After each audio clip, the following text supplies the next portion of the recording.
Tonight, I can report to the American people and to the world that the United States has conducted an operation that killed Osama Bin Ladin, the leader of al-Qaeda, and a terrorist who's responsible for the murder of thousands of innocent men, women, and children. It was nearly 10 years ago that a bright September day was darkened by the worst attack on the American people in our history.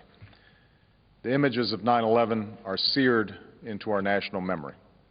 Hijacked planes cutting through a cloudless September sky, the Twin Towers collapsing to the ground, black smoke billowing up from the Pentagon, the wreckage of Flight 93 in Shanksville, Pennsylvania, where the actions of heroic citizens saved even more heartbreak and destruction.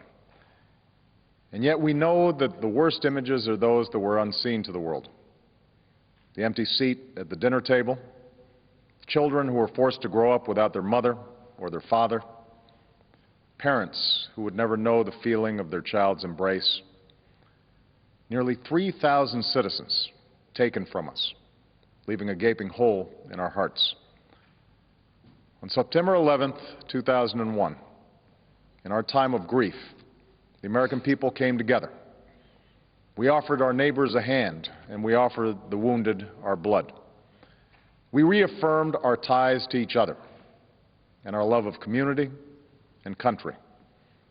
On that day, no matter where we came from, what God we prayed to, or what race or ethnicity we were united as one American family.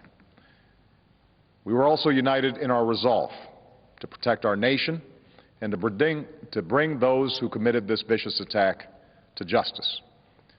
We quickly learned that the 9/11 attacks were carried out by al-Qaeda, an organization headed by Osama Bin Ladin, which had openly declared war on the United States and was committed to killing innocents in our country and around the globe.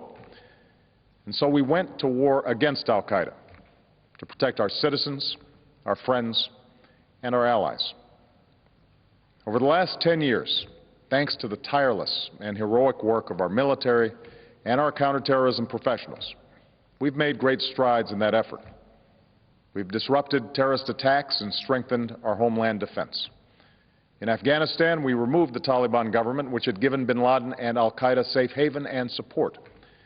And around the globe, we worked with our friends and allies to capture or kill scores of al-Qaeda terrorists, including several who were a part of the 9/11 plot.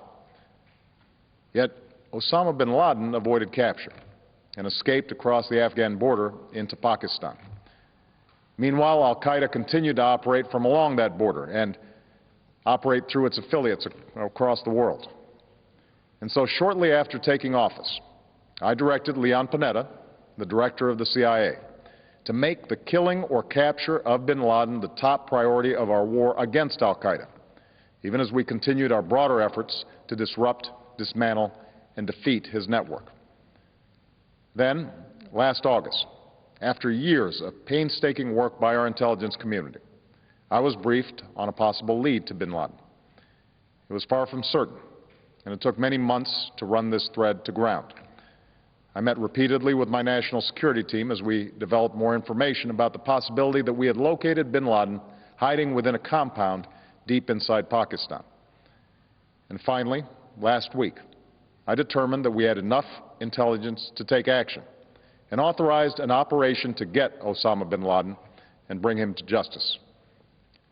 Today, at my direction, the United States launched a targeted operation against that compound in Abbottabad, Pakistan.